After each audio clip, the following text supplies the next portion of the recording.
Delivery കഴിഞ്ഞ എൻ്റെ ആദ്യത്തെ കോസ്മെറ്റോളജി വർക്ക്ഷോപ്പിൻ്റെ എക്സ്പീരിയൻസ് ആണ് ഷെയർ ചെയ്യുന്നത് കേട്ടോ.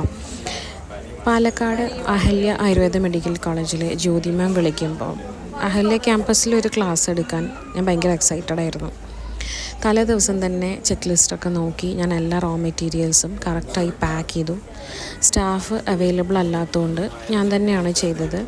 കോസ്മെറ്റിക്സ് ആയതുകൊണ്ട് ഓരോ മൈന്യൂട്ട് ഇൻഗ്രീഡിയൻറ്റിനും അതിൻ്റേതായ ഇമ്പോർട്ടൻസ് ഉണ്ട്. മോന് കൂടെ ഉള്ളതുകൊണ്ടും 4 അവർ സെഷൻ ആയതുകൊണ്ടും ഉമ്മയും ഹസ്ബൻഡും എൻ്റെ കൂടെ വന്നിരുന്നു. അഹല്യ ക്യാമ്പസിൽ മുമ്പ് എൻ്റെ ഒരു ഫ്രണ്ടിനെ മീറ്റ് ചെയ്യാൻ ഞാൻ വന്നിട്ടുണ്ട്. ഇവിടുത്തെ ഈ ഒരു ആംബിയൻസ്, ഇവിടുത്തെ ഈ ഒരു ബിൽഡിങ്സ്, അതുപോലെ തന്നെ ക്യാമ്പസ് മൊത്തത്തിൽ ഒരു പ്രത്യേക ഭംഗി, ഒരു ഹെറിറ്റേജ് ബ്യൂട്ടി എനിക്ക് തോന്നിയിട്ടുണ്ട്. പുതിയൊരു ടോപ്പിക് ആയതുകൊണ്ട് തന്നെ സ്റ്റുഡൻസ് എല്ലാം ഭയങ്കര ക്യൂരിയസ് ആയിട്ട് ഇരിക്കുകയായിരുന്നു. ഹൗസ് സർജൻസും അതുപോലെ തന്നെ ഫൈനൽ ഇയർ സ്റ്റുഡൻസുമാണ് നമ്മുടെ കാൻഡിഡേറ്റ്സ് ആയിട്ട് ഉണ്ടായിരുന്നത്. ആദ്യം റോ മെറ്റീരിയൽസിനെയൊക്കെ അവർക്ക് പരിചയപ്പെടുത്തി ബേസിക്സ് എല്ലാം പറഞ്ഞു കൊടുത്തതിന് ശേഷമാണ് നമ്മൾ പ്രാക്ടിക്കൽസ് സ്റ്റാർട്ട് ചെയ്തത്. 6 പ്രോഡക്റ്റോളം നമ്മളവിടെ പ്രിപ്പയർ ചെയ്തു. കുട്ടികൾക്ക് എല്ലാം നേരിട്ട് കാണാനുള്ളൊരു അവസരം ഒരുക്കിയിട്ടുണ്ടായിരുന്നു.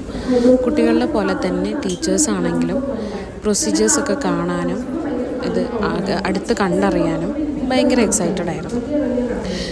ഈ ഒരു ഫീൽഡിനെ കുറിച്ച് ഒരുപാട് ഡൗട്ടുകൾ കുട്ടികൾക്ക് ഉണ്ടായിരുന്നു. ഇതിൻ്റെ ലീഗൽ ആസ്പെക്ട്സ് ആണെങ്കിലും നമുക്ക് റോ മെറ്റീരിയൽസിൻ്റെ അവൈലബിലിറ്റിനെ കുറിച്ചിട്ടാണെങ്കിലും അവർ ഒരുപാട് ചോദിച്ചറിഞ്ഞു. ഓവറോൾ നല്ലൊരു എക്സ്പീരിയൻസ് ആയിരുന്നു. സ്റ്റുഡൻസ് ആണെങ്കിലും മാനേജ്മെൻ്റ് ആണെങ്കിലും നല്ല കോപ്പറേറ്റീവ് ആയിരുന്നു.